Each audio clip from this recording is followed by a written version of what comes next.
So my own radar started picking up items going 3,000-4,000 miles an hour in this area. But I do remember speeds in excess of 4,000 to 5,000 miles an hour. And he said it was traveling 10,000 miles plus. And they were going somewhere in the neighborhood of 11 to 14,000 miles an hour. I think they covered the distance from Columbus to Detroit in something like equivalent of about 20,000 miles an hour. And I heard a couple women there in the Air Force talking about aircraft flying in and out of the atmosphere at Mach 10 plus. It's not an infrequent occurrence out there. They happen quite often. There were probably 1,500 reported cases at that time. I have over 3,000 cases now. They estimated 100 yards from the left wing was this 100-foot disc. And the strength of the signal was as strong as the surface contact on the water of an aircraft carrier. This contact was huge. The size of these objects around 100 meters or greater. So it would go from 1 o'clock, 7 or 8 miles to 6, 7 o'clock, 7 or 8 miles inside of 4 or 5 seconds. You have to be moving pretty quickly. They could rise, just go straight up. They could do that, just seemed like instantaneous. Once they started moving, they went straight up, for a while, and then they went zap. Then it just sort of disappeared. It dematerialized. And left the atmosphere, just was gone. It just took off into space. It just left at high speed. He said, "You are never to speak of this again. As far as you're concerned, this never happened." And you never saw this, and I don't exist, and this situation never happened. I didn't want to look at it any longer than that because I felt that my life was in jeopardy. So I was beaten, literally hitting in the ribs and pushed, and I was resisting. And I know Sergeant Bustinza was doing the same thing.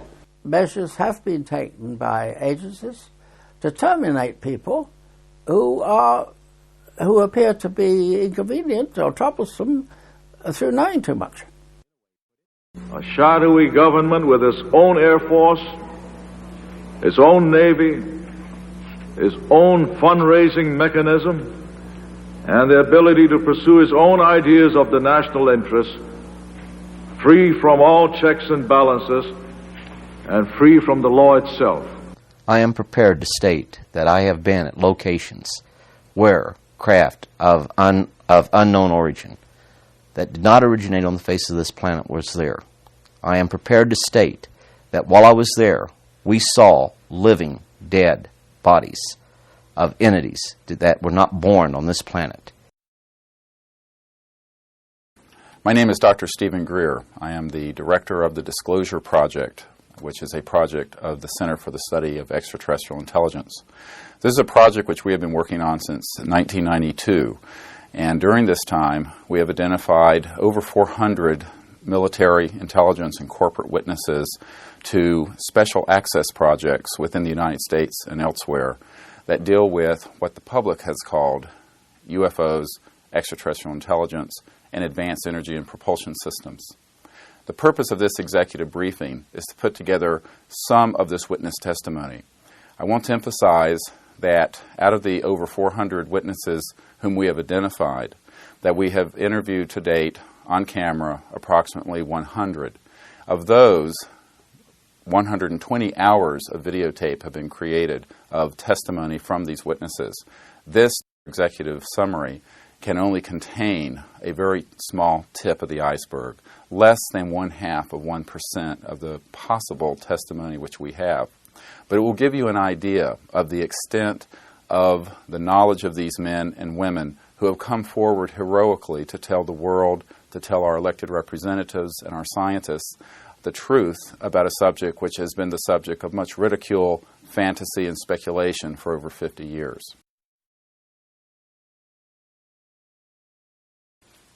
The technologies which are in compartmented secret programs that have been derived from studying extraterrestrial technologies as well as human innovations, which deal directly with energy generation and propulsion systems, are technologies which would enable the entire planet to begin to work in an integrated function and in a way that does not lead to greater and greater spiraling gaps between the rich and the poor.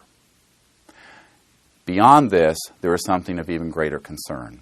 One of the witnesses whom you will hear from is a person who worked directly with Wernher von Braun, the very famous rocket scientist and space explorer, who warned on his deathbed that there were people planning to put weapons in space or to have space-effective weapon systems, which would be used in a hoax scenario from a threat, a hoaxed threat, that would be of extraterrestrial origin.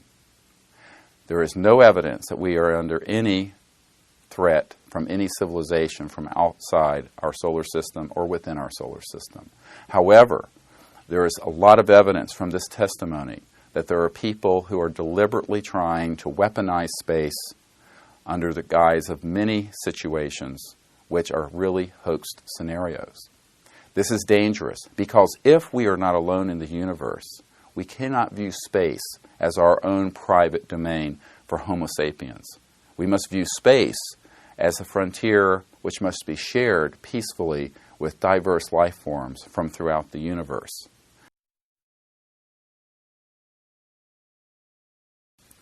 I should emphasize that this human testimony is key, and in a sense is more important than any physical evidence because it is multiple, it is corroborating, and it can not be tossed out in a cavalier fashion. We should be very careful that we do not ignore this testimony because the testimony of these men and women serves as a significant body of evidence with corroboration of photographs and other government documents.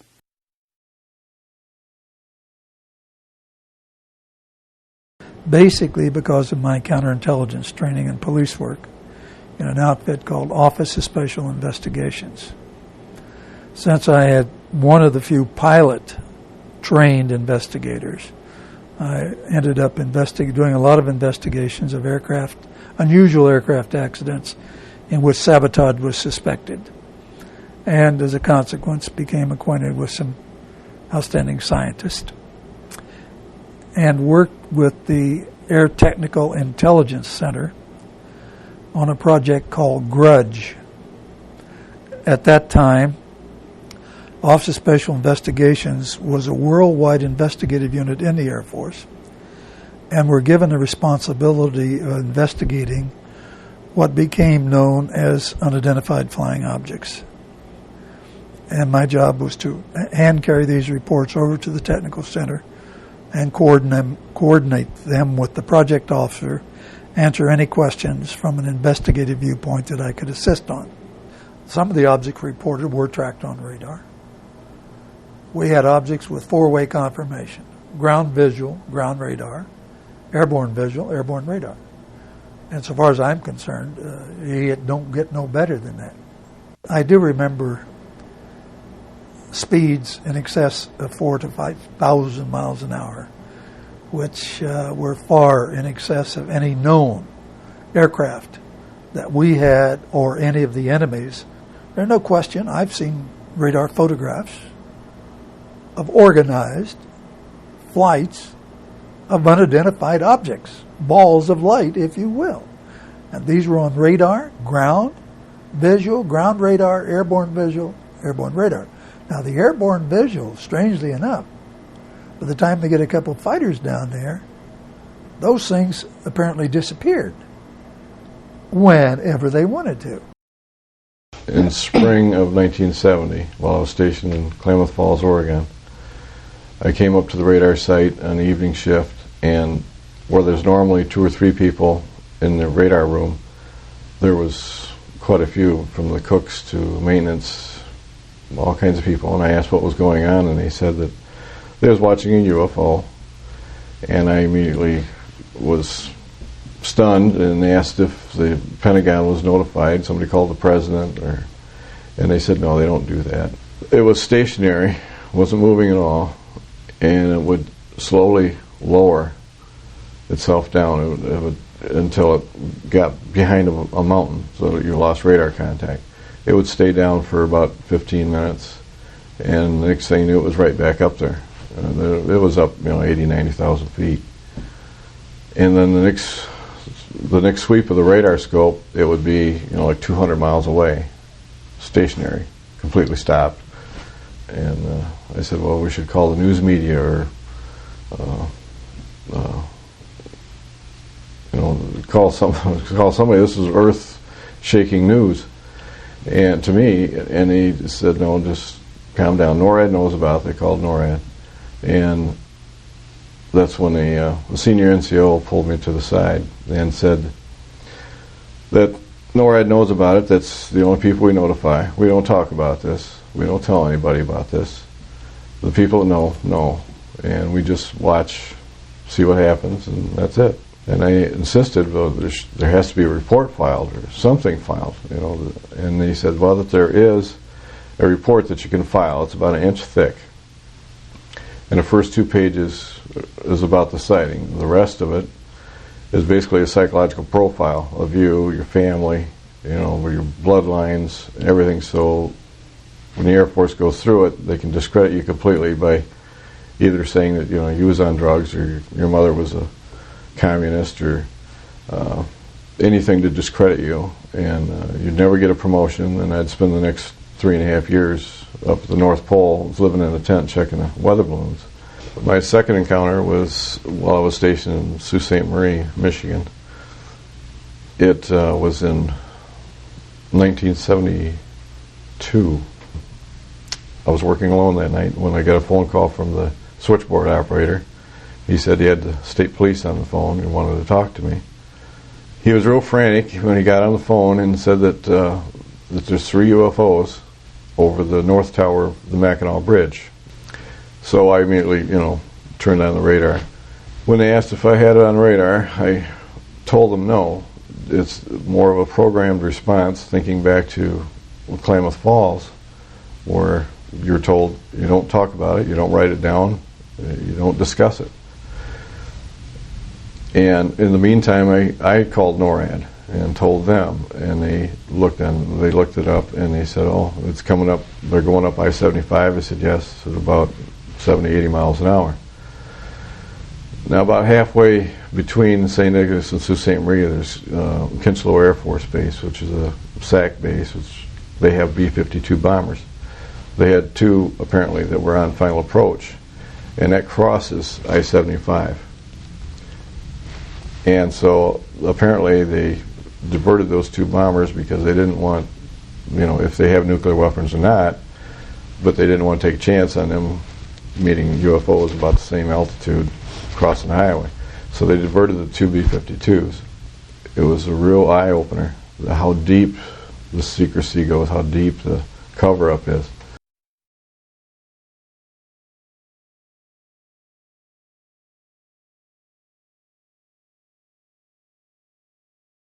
We were flying tankers over England, and London Control asked us to intercept a UFO.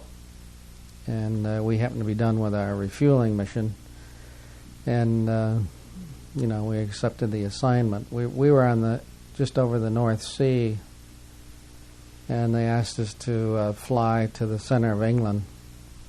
And we got about, I'm not exactly sure, 20, 30 miles out, and I got it on radar. And it was a very large return. And obviously London Control had it on their radar, and they were vectoring us to this object. And when we got about a mile from it, as a matter of fact, we were diving on the thing, and the whole aircraft was shaking. And it just took off into space at several thousand miles an hour.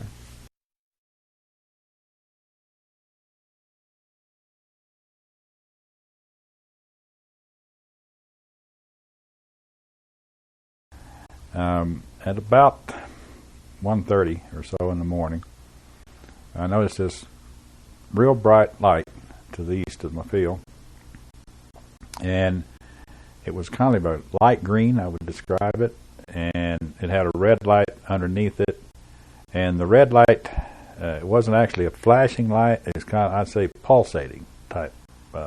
Probably be a better description of it. Red underneath.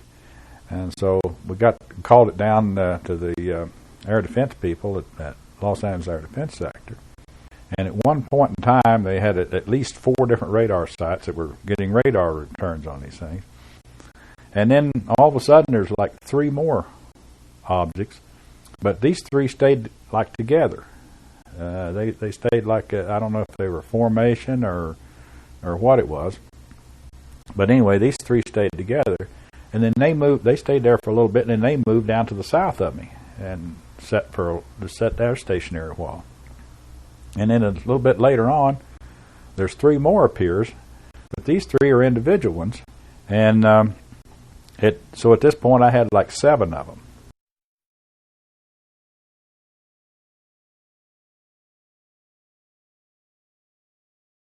Well, about 3 different times that night, he was able to, he'd say contact. And that contact means he had contact with something on his radar in the cockpit of the aircraft. But these objects played around there for the remainder of my ship, and they just disappeared into the atmosphere. I know it was not a helicopter. I know it was not an airplane. I know it was not a balloon, a weather balloon or any other type of balloon. And I know it was no known aircraft flying object that we know of today.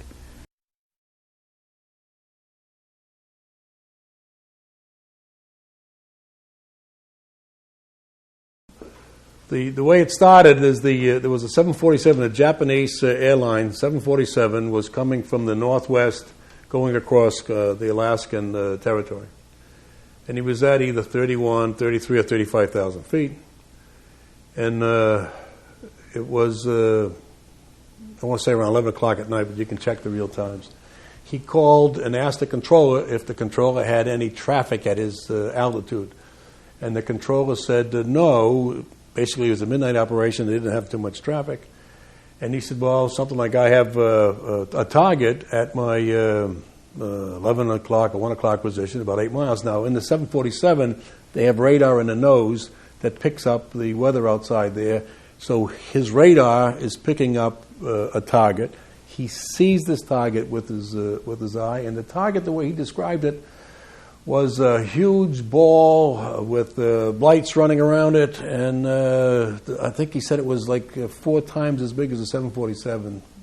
Well, when they read the reports that come through, the FAA has to protect themselves, so you can't say you saw a target, even though this is what he said. So they made him change his report to position symbols, which makes it sound like it wasn't really a target.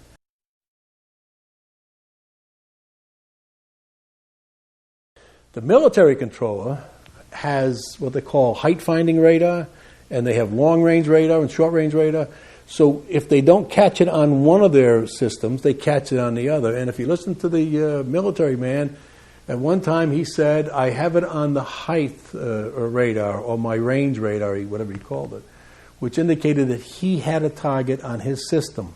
The Japanese pilot would say he's now at 11 o'clock, he's now at 1 o'clock, he's now at 3 o'clock, he was bouncing around, this guy here, and when he would say that, the military guy would cut in and say he's now at 2 o'clock or 3 o'clock, and he would confirm the position. So it would go from 1 o'clock, 7 or 8 miles, to 6, 7 o'clock, 7 or 8 miles inside of 4 or 5 seconds. You have to be moving pretty quickly.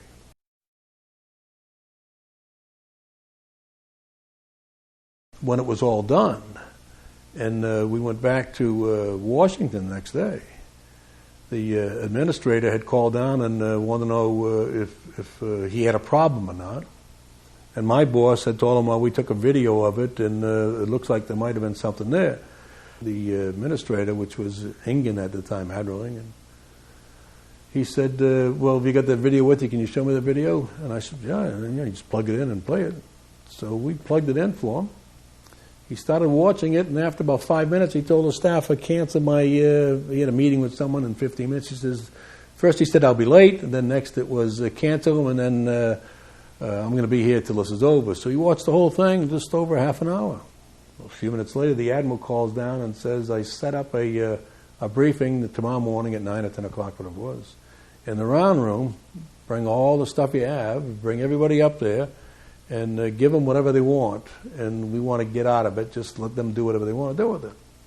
They brought in 3 people from the FBI, 3 people from the CIA, and 3 people from Reagan's scientific study team, and I don't know who the rest of the people were. But they were all excited.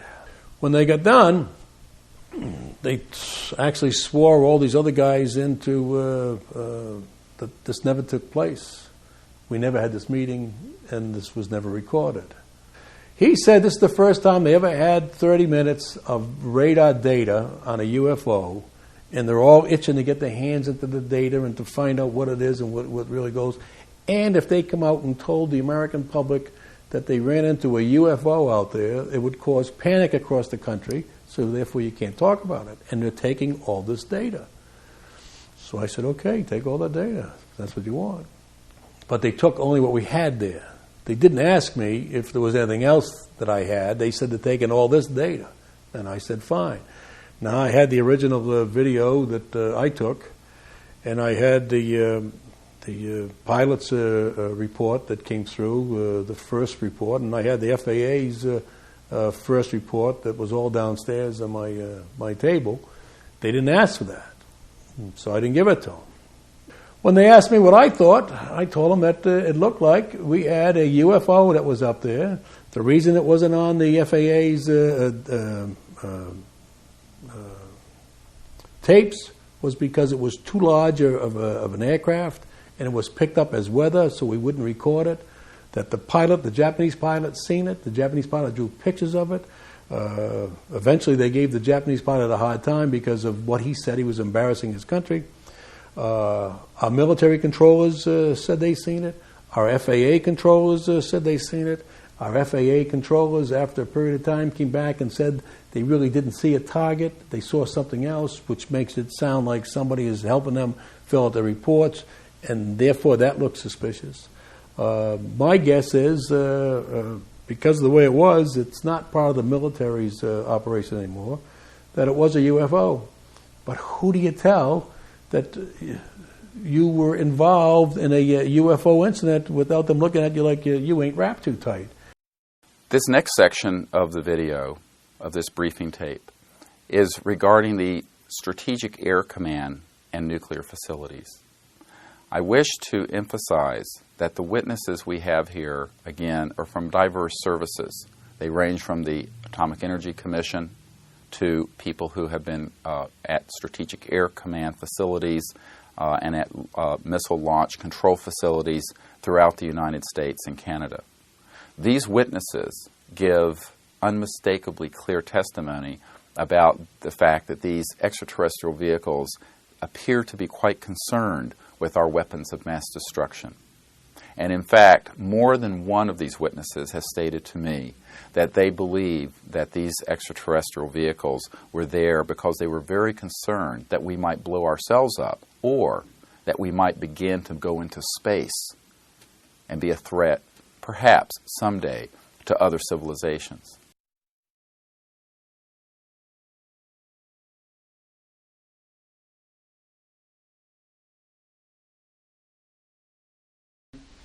They counted down the missile. We heard engine ignition, lift off. We knew the missile was underway.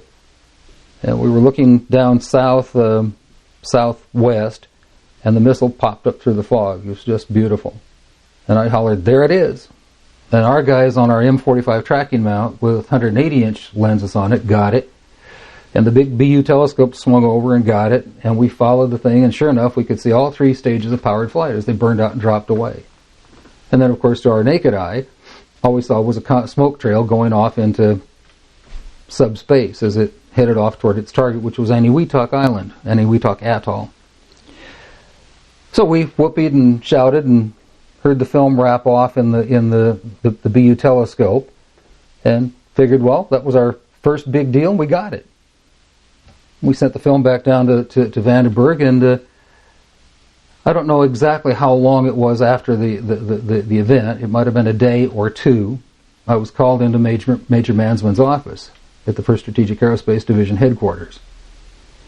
And I walked into his office, and they had a screen and a 16mm projector set up. There was a couch, and Major Mansman said, "Sit down," and there were two guys, as I recall, two guys in gray suits, civilian clothes, which was fairly unusual. And Major Mansman said, "Watch this," and turned on the film projector. And I watched the screen, and there was the launch from the day or two before at Big Sur. It was quite exciting because of the length of the telescope. As the Atlas missile entered the frame, we could see the whole third stage, which has two rocket nozzles like this and one in the center, a gimbaled one in the center, fill in our frame from about 160 miles. That was pretty exciting optics. We watched that stage burn out. We watched the second stage burn out. We watched the third stage burn out. And into the frame came something else. It flew into the frame like this, and it shot a beam of light at the warhead, which is represented by my thumb here. Now, remember, all this stuff is flying at several thousand miles an hour. So this thing fires a beam of light at the warhead, hits it, and then this thing flies up like this. Meanwhile, we're all going like this, fires another beam of light, goes around like this, we're going like this, fires another beam of light, goes down like this, fires another beam of light, and then flies out the way it came in. And the warhead tumbles out of space. The object, the points of light that we saw, the warhead and so forth, were traveling through subspace about 60 miles straight up. And they were going somewhere in the neighborhood of 11 to 14,000 miles an hour when this thing caught up to them, flew in, flew around them, went like this, and flew back out. Everything was going about between 11 and 14,000 miles an hour that way. Now, when the lights came on, Major Mansman turned around and looked at me and said, "Were you guys screwing around up there?" And I said, "No, sir." And he said, "What was that?" And I said, "It looks to me like we got a UFO." Major Mansman, who's a very good reader of film, said that the feeling at the time was that it must have been extraterrestrial. That they assumed that the beam of light that struck the warhead, the dummy warhead, was some sort of plasma beam because it looked like a plasma beam. He said what happened is this. They took the film and they spooled off the part that had the UFO on it, and they took a pair of scissors and cut it off. They put that on a separate reel. They put it in their briefcase. They handed Major Mansman back the rest of the film and said, "Here, I don't need to remind you, Major Mansman, of the severity of a security breach. We'll consider this incident closed." This is July of 1952. And, of course, during that period of time, I made a lot of contacts. I was a staff officer for the Military Liaison Committee between the chairman of the AEC and the Secretary of Defense. And so I became acquainted with not only the Army, Navy, and Air Force, but civilian agencies, the CIA, the National Security Agency, and other contacts which I developed. During that period of time, one of my functions was to accompany a security team which visited all of the nuclear facilities to check on the security of weapons. And we were getting reports of visits by UFOs over the storage facilities and even some of the manufacturing facilities. Later, I was assigned to the San Diego Corporation as a military liaison, and I was involved in establishing a quality assurance program for the manufacture and the quality and the maintenance of the nuclear weapons. So we had to visit all of the manufacturing facilities, such as the Rocky Flats and the Pantex facility, which assembled the nuclear and non-nuclear components of the weapons. And so there again, we observed the UFOs were very much interested in the facilities that we were visiting. Almost cases where the UFOs became identified, at least on a radar or with reports, why they would try to scramble aircraft to intercept them. It was a very aggressive, you might say, response from our own government.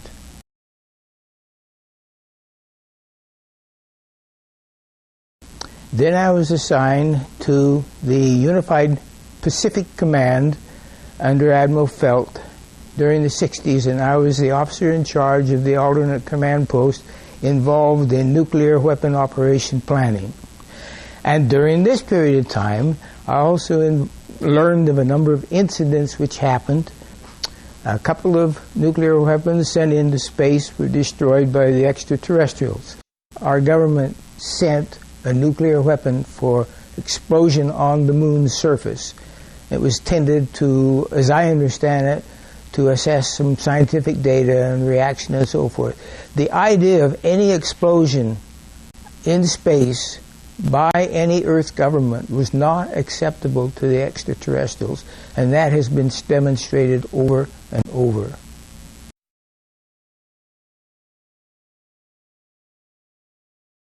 And then further on, I finally retired from the Air Force and joined the Boeing Company, where I was assigned to the Minuteman program, where I was responsible for the configuration accounting of all the nuclear fleet of Minuteman 1, 2, and 3.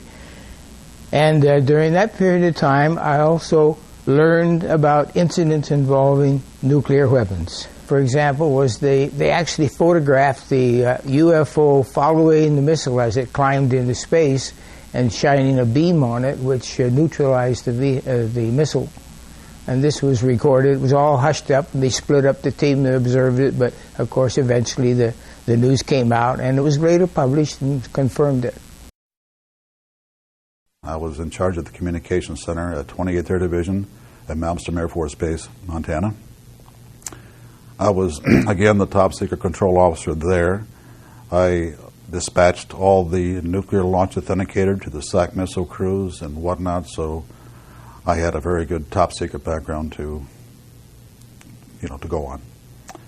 One night, or one day I should say, I happened to see a message that came through my communications center. There again, I cannot quote the date, where it came from, where it was going to, but I do recall reading it and saying basically that a UFO was seen near missile silo numbers I can't recall, but it was hovering there, and it said that the crew going on duty and the crew coming off duty all saw the UFO just hovering in midair. It was a metallic circular object, and from what I understand, the missiles were all shut down.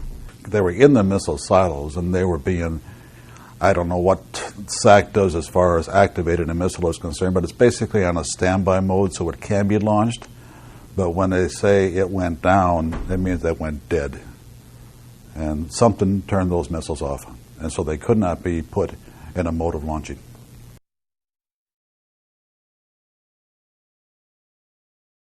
The event, the incident, I guess I call it, is happened on the morning of March 16th, 1967. As I recall, it was early in the morning, and I received a call from my topside security guard, and he said that he and some of the guards had been observing some strange lights flying around the site. It wasn't more than, within a few minutes, I'd say, maybe a half hour later. He calls back, and this time he's very frightened. I can tell by the tone of his voice he's very shook up, and said, "Sir, there's a glowing red object hovering right outside the front gate." He said, "I'm looking at it right now. It's a glowing red object. I've got all the men out here with their weapons drawn." And of course, he was all shook up while he was telling me this. He was very excited. I immediately went over to my commander, who was taking a nap. We have a little cot down there in a rest period. And I was telling him about the telephone call we just received. And as I was relating this to him, our missiles started shutting down one by one. There were approximately anywhere from 6 to 8 that went down, but they went down in rapid succession, which again is an extremely rare. And in the meantime, I called upstairs to find out what the status was of this object. The guard said, "Well, the object has left it just left at high speed.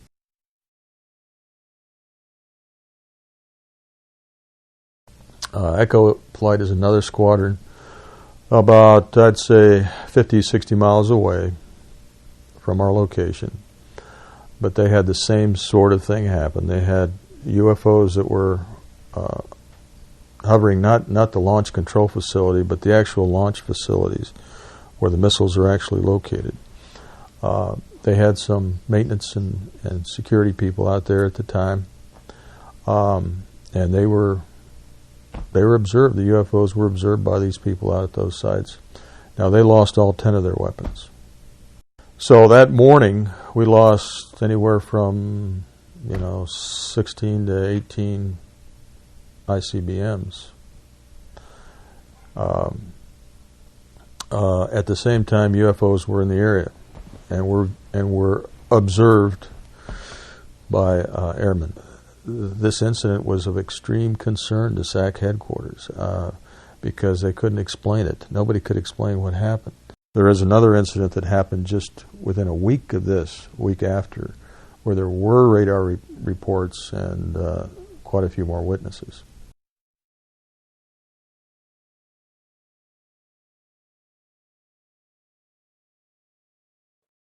So we all turned around, and they're sitting about, I'd say, a half a mile from the tower, and at about 3,000 feet was 3 silver UFOs, sitting in a farm. Was 2 here, then 1 covering the center.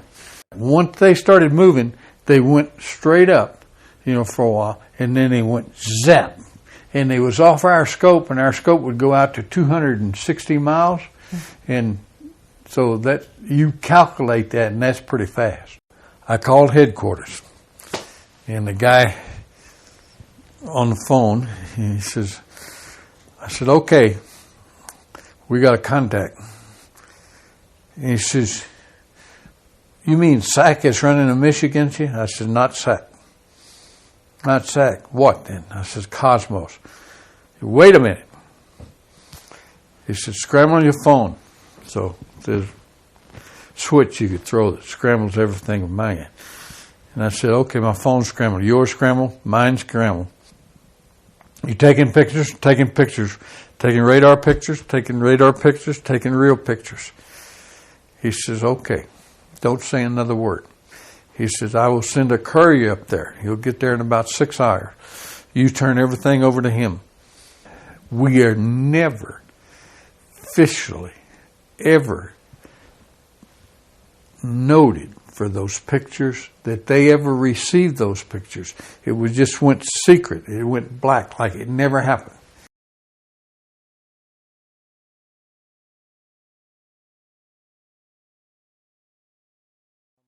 I was on midwatch during my second med cruise, and it was about sometime between midnight and 2 o'clock, and I had a contact come on the radar scope.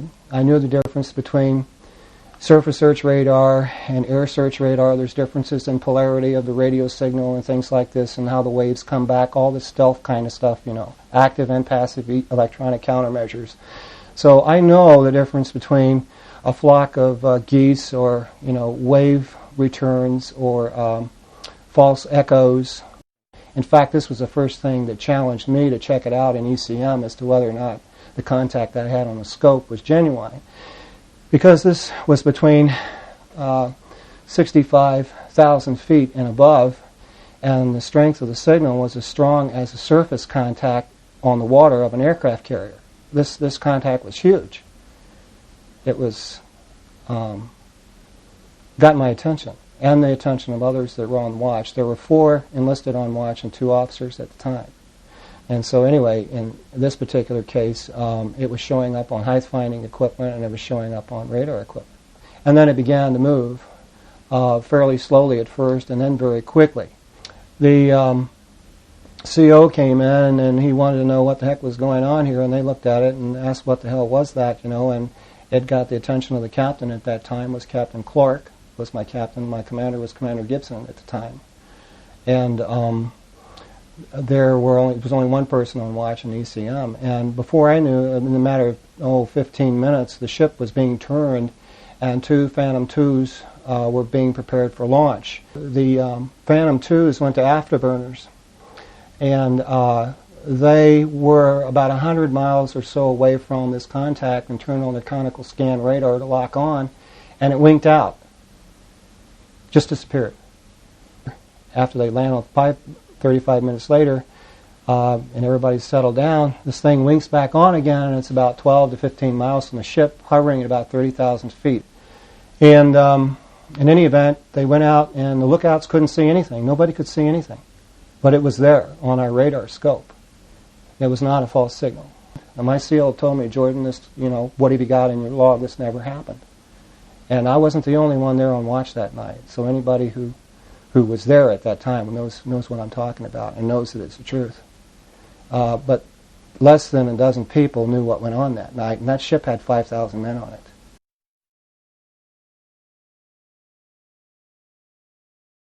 There were documents that I have seen that refer to the Roosevelt having several instances of UFO flyovers, and particularly after they took on board nuclear weapons. And I was on board when they did take those on for the first time.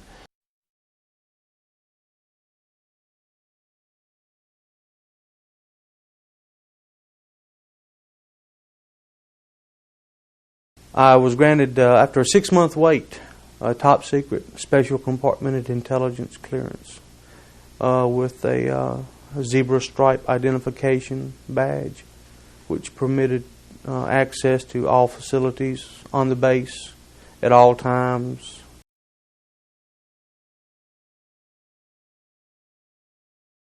It's the highest level of alert that the Navy has or had at that time for dealing with generally dealing with global nuclear threats. When you set a condition zebra, whether it's a drill or not, people who are not authorized to be there who do not have a zebra access badge, it's a zebra stripe badge on your clearance badge, they have to leave the command facility, and we have Marines stationed outside the building there, in the building and as well as outside, that were under orders to shoot any unauthorized personnel that remained in the command center. They would announce it beforehand, this is a drill, set condition zebra. And unauthorized personnel would be escorted out of the command center if they didn't already know that they had to leave. But they turned the lights down this time, and they didn't say this is a drill. There's a door right here, and this guy, the Marine, comes in and wants to know what's going on. Is this a drill or so forth? They've got orders to start shooting people.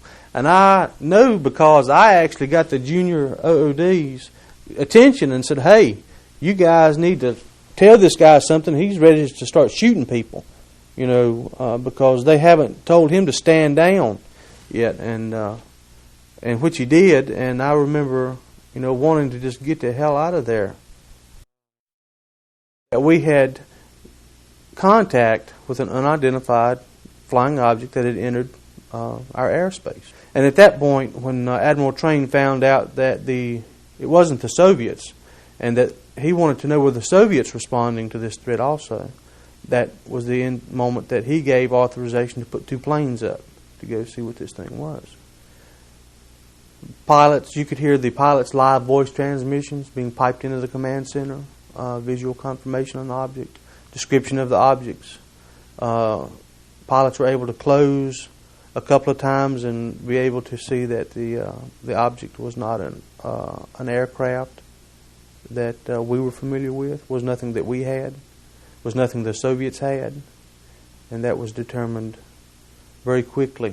This thing absolutely had complete control of the situation and could just be wherever it wanted to be just in a matter of seconds.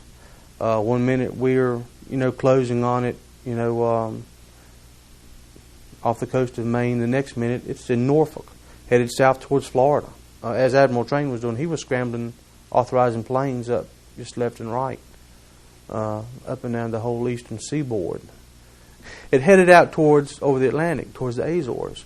I do remember them saying that it had pulled up at a 66-degree angle as it approached the Azores, like this, and it just pulled up at a 66-degree angle without slowing down or anything, and left the atmosphere, just was gone. It just took off into space and was gone, and just like that.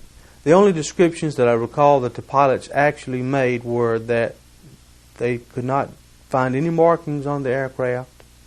They could not find any visible signs that the thing had wings, a tail, windows, a cockpit, or anything like that, or any markings from any country. They did get close enough to get some photographs taken that were later brought over to the command center. Well, from the photograph, I could remember the shape. What I would have said would have been, I would say a cylinder. I would say a cylinder because it was abrupt. It had abrupt ends. The ends didn't taper down like most aircraft.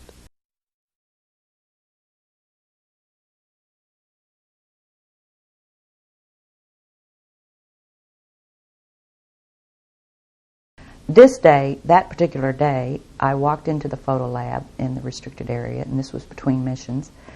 One of the gentlemen I had been friends with, and I still talk to occasionally, he pointed my attention to one area of this mosaic. It was one panel of a mosaic, and I said, "This is really interesting." He explained everything, and then he, with a smile on his face, he said, "Look over there."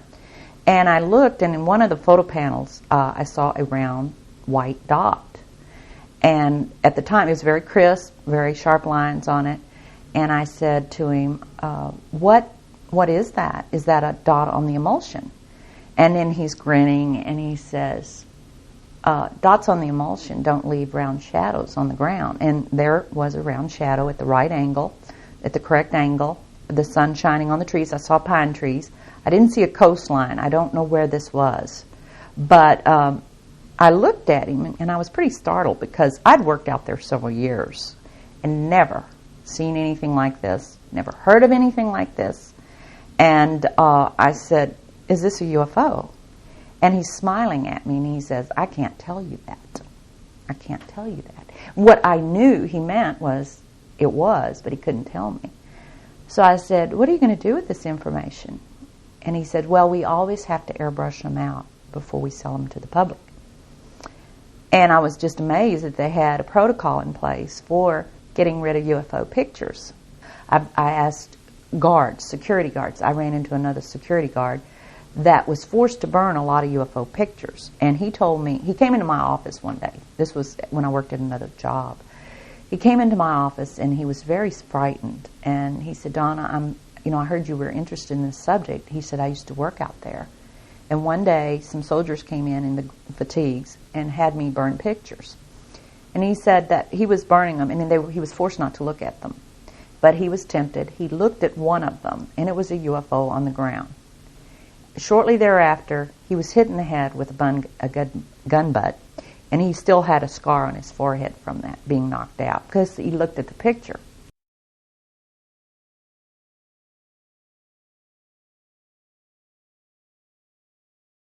And we get quite a bit of information about the sightings. We get drawings of what the vehicles look like, whether they landed or not, whether they saw any people with them, extraterrestrials, things like that. And we would get pictures in of the supposedly AVM or satellite areas. And once in a while, an anomaly would show up on the picture that didn't belong there. A round object, a triangular object. They were not markings put on the photograph that indicate some place or anything like that. These were above ground. They were not part of the picture.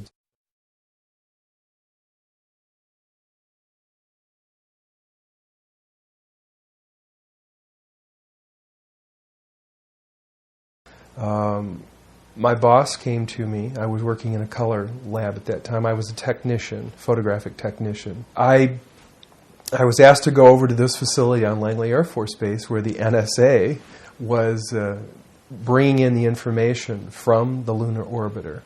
And so I packed up some tools. I went over.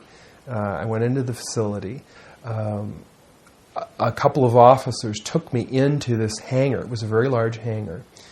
So they took me into this laboratory. I took a look at the equipment. There was an airman second class in there. I was an airman second class as well.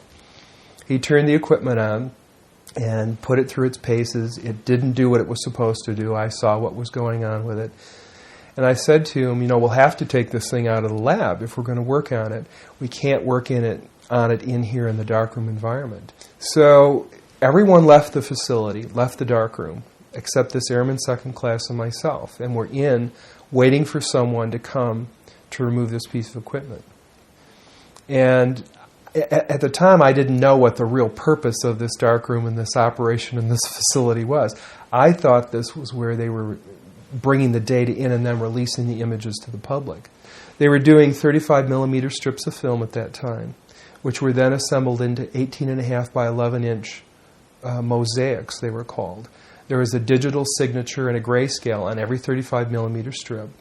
And those strips were from successive passes around the moon.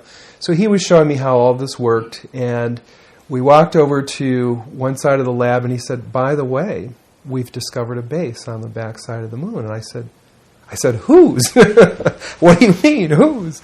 He said, yes, we've discovered a base on the back side of the moon. And at that point, I became frightened, and I was a little terrified, thinking to myself that if anybody walks in the room now, I know we're in jeopardy, we're in trouble, because he shouldn't be giving me this information.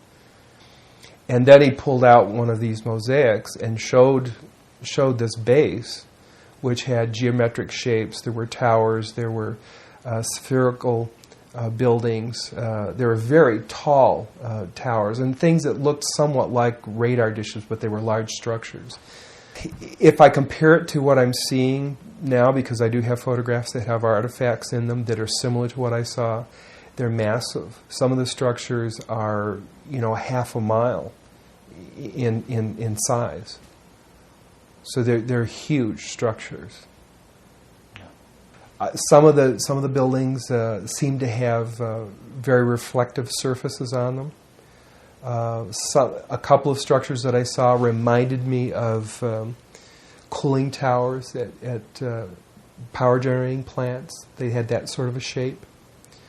Some of them were just very, very straight and tall with a flat top. Some of them were round. Some of them looked like a Quonset hut, with a domed kind of, like a greenhouse. The particular shot that I saw, there were several clustered together over a landscape, a fairly large landscape. I didn't want to look at it any longer than that because I felt that my life was in jeopardy. Do you understand what I'm saying? I would love to have looked at it longer. I would have loved to have had copies. I would love to have, said more about it or discussed it more, but I knew I couldn't. And I knew that young fellow who was sharing this was really, really overstepping his bounds at that point.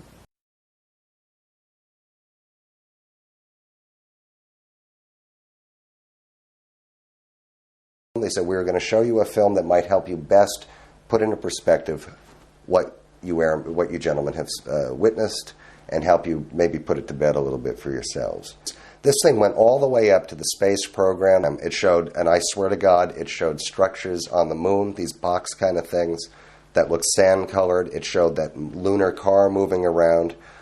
I remember those clearly because I remember being a child when all that was happening, but them at a distance pointing, astronauts pointing at these box-looking things, structured objects moving off the surface of the moon, filmed by definite Apollo missions.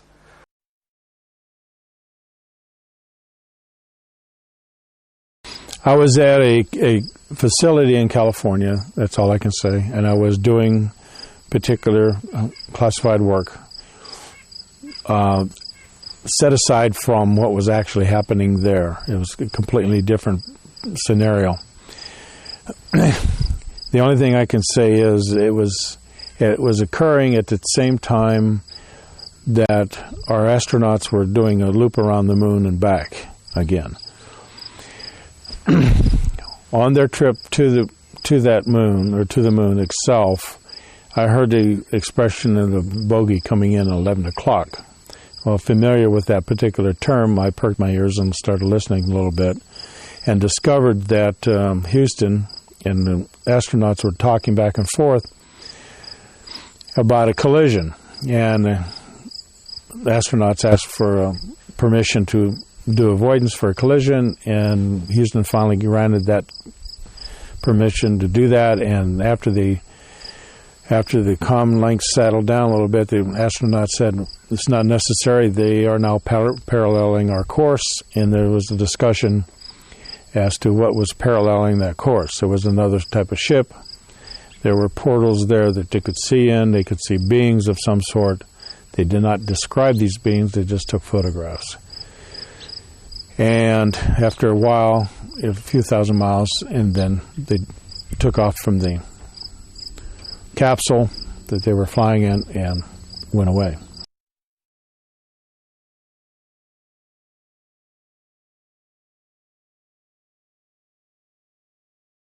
Now, during this next section of the videotape, you will hear from people who have been involved in events where objects of extraterrestrial origin have landed or have crashed or been forced down and which have been retrieved. This is, of course, explosive testimony. It establishes the reality of the phenomenon and also of the fact that we have been studying this phenomenon for years. Many people will think that this is limited to the so-called Roswell event of the 1940s. This could not be further from the truth. In fact, there have been multiple events, at least a couple of dozen events, where objects of extraterrestrial origin have been acquired, have been retrieved, and which have been studied. We think that this is something which is of extreme importance because you cannot consider that covert programs, having spent hundreds of billions of dollars over the decades on research and development, so-called reverse engineering or back engineering of extraterrestrial technologies, have not had significant breakthroughs. The testimony will show that in fact we have. That we have had breakthroughs which have trickled out to our society in the form of certain advances in electronics. However, the central breakthrough dealing with the physics of the quantum vacuum space, the so-called zero-point energy phenomenon, as well as the anti-gravity electrogravitic phenomenon, that these technologies have been withheld from our society. Back in 1962, I was lieutenant at Ramstein Air Force Base in Germany. Excuse me. I was a crypto officer for the entire Ramstein Air Base. I was a top secret control officer. And in that capacity, I happened to see a classified message go through my comm center which said that a UFO has crashed on the island of Spitsbergen, Norway, and a team of scientists are coming to investigate it. I do not recall where the message came from, where it was going to, because in that capacity, we were oftentimes told, what you see here, leave here. But I can recall seeing that. We were in the basement of the Pentagon, and in those days, that was in 1959, there was a tremendous amount of security there in the base of the Pentagon. Anybody who's worked there knows what I'm talking about. I learned a lot about Project Blue Book. Blue Book was discussed quite openly in the office. Sections of Blue Book were opened for discussion. And then there were other matters as well that were brought to our attention one afternoon when we were just about ready to finish up training. It was about 3:30, maybe 3:45 in the afternoon. Colonel Hollibird brought out a piece of what appeared to be metallic. It was a metallic piece of looked like a yardstick. It had deciphering. It had encryption on it.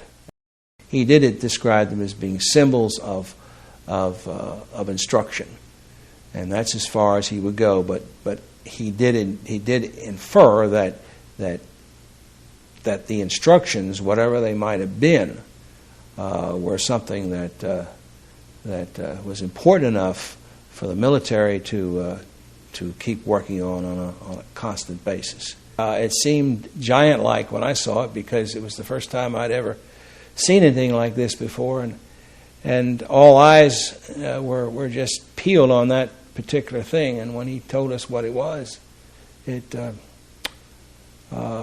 was frightening. It was eerie. There, you could have heard a pin drop in the room when it was first mentioned. Well, he said it had been taken from one of the craft that had crashed in New Mexico, and that it had been taken from a box of materials that the military was working on.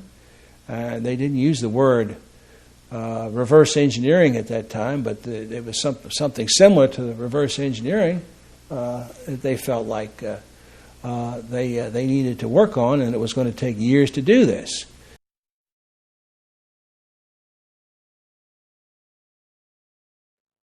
Extraterrestrial bodies, yes.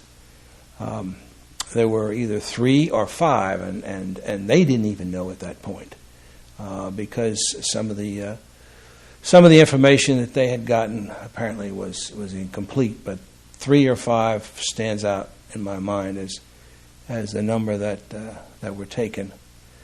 One was alive, partially alive at the time that this happened, and I do not know what may have happened to him after that.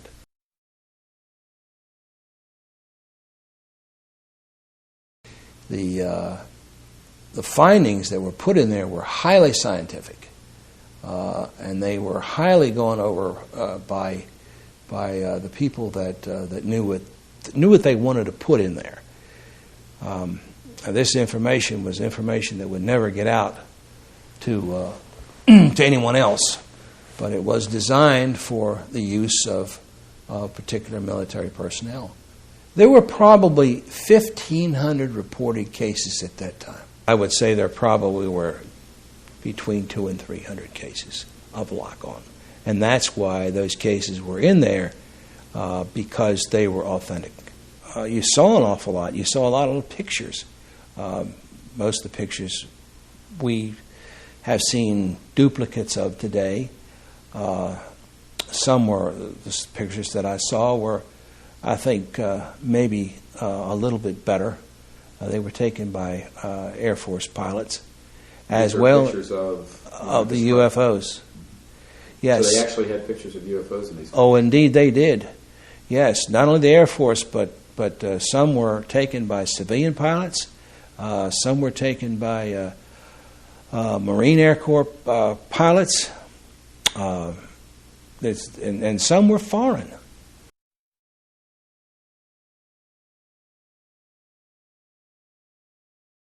The whole process of dealing with the UFO phenomenon could not be handled anymore by one agency, and so in order to keep it alive, and I guess as cheaply as possible, it was given to various and sundry parts of the government to work on, and I guess they thought that they could also keep the intelligence factor as secret as possible by giving little agencies a little bit here and a little bit there, and that oftentimes is done with matters like this. But what happened was Eisenhower got sold out. I think that he realized that all of a sudden this matter is going into the control of corporations. He realized that he was losing control. He realized that the phenomenon of whatever it was that we were faced with was not going to be in the best hands, and that those were as far as I can remember, that was the expression that was used. It's not going to be in the best hands, and so it has turned out to be.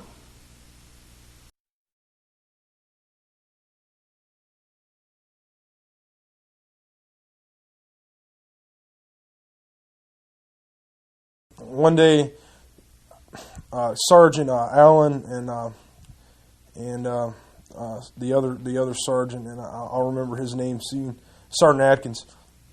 They were, and Sergeant Montalegre, and they came to us and said, "Look, we got a situation where we have an aircraft crash that's possibly friendly, and they need us to go and secure the crash site." And we found the area really easy because there was a huge gash in the land where something had crashed. Everything was burned, and it was like if you had almost cut like a warm butter with a knife. I mean, it was just it's like something on fire or had or some kind of energy, like a laser almost had like gutted. I mean, it was really strange, and basically we were the first ones to see the object. And basically what happened is we didn't go straight up the hill, because basically this thing went up the hill and then off into the side of the ravine or the ridge. This is about a 200-foot ridge at least. It was buried in the side of the cliff. But anyway, we didn't go straight up. We went on to the left and walked up to the top of the ridge. And that's when we saw the craft. Basically, this is a huge ship, and 10 meters in width and about 20 meters in length. I'm just not sure. That's just an estimate from what I remember. But it was huge. I mean, it was big, man. And it was shaped almost like between an egg and like a teardrop almost. And when I first saw it, I was scared. It scared the heck out of me. I didn't know what to do, and it was dripping this syrup-like syrup viscosity, this liquid. It was everywhere, all down everywhere when we went down there, because there was plants and everything. And it was weird. It was a purplish green color, and it kind of like fluctuated. Like you couldn't really, when you'd look at it one time, then you'd look at it again, and it would it's almost like it. I don't know if it was like alive and it was just changing, but every time you looked at it, you saw a different shade of greenish purple. It was strange. There was one light on it that slowly went around, and the machine, I could hear it. I guess because it was still functioning, and it had like a hum to it, like a really bass, like say if you unplugged an amp from a guitar, that kind of it was really it was really deep. And it kind of fluctuated, and then finally it just cut off, and everything just seemed to stop. When I was looking at the craft, it was buried, so I could see the back of it, and there were these large vents. Well, they look like vents, sort of like a fish gill on the back. I couldn't see around the other side, and I'm assuming that it was the same way on the other side. That looked like, I don't know, that could have been used for propulsion. I'm not sure.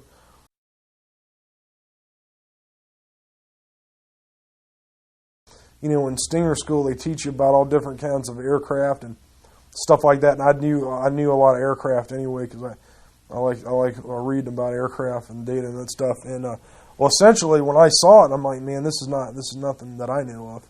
When I saw the aircraft, it had been hit by something that had took it out.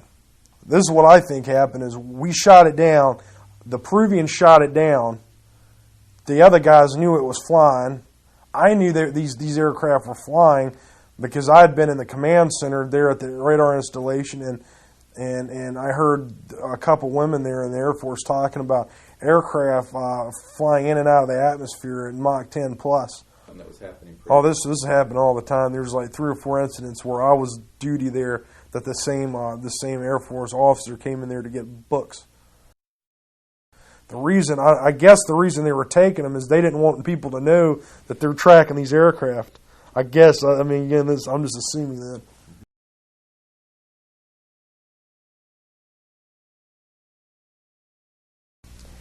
And this particular morning, when I went into the command post, I was met by the head of the command post, and he said it's been a very exciting evening, that we've had UFOs in the, over the McGuire all night, and that one had apparently landed or possibly crashed at Fort Dix, and that when a military policeman came upon the alien, that he had pulled out a gun and shot them. And I said, a foreigner, an alien? I was a little bit confused by him saying alien. He says, no, an alien from outer space. He was very specific about the fact that an alien from outer space had been shot at Fort Dix, and that it had run away after being wounded and headed for McGuire. Now, McGuire and Fort Dix just have a fence between them. And this alien supposedly climbed the fence or went under it or whatever and got to McGuire and died out on the end of the runway.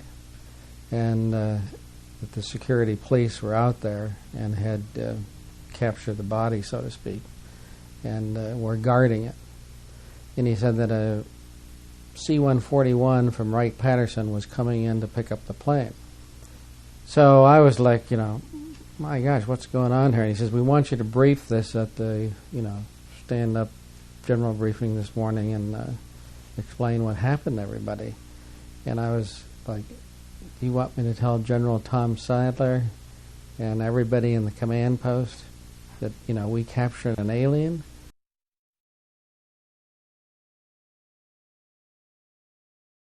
Almost every day I went to the photo lab because in your briefings you have, 4 screens and you have to keep them all, filled up with pretty pictures and so on. And there they indicated that they had taken pictures of something extraordinary. And I said, well, let me see them.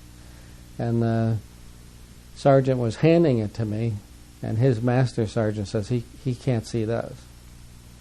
So all I know is that they had some pictures that I wasn't allowed to see. But normally, being the general's briefer, I had never been, stopped from seeing any pictures that they had previously.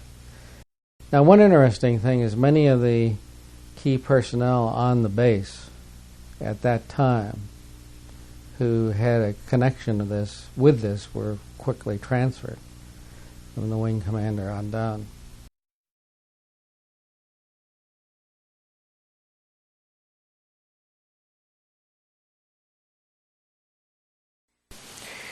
They had a big black curtain that divided the hangar into two different areas, and that behind these curtains was another big area, and inside this area they had all the lights turned off, and they go in.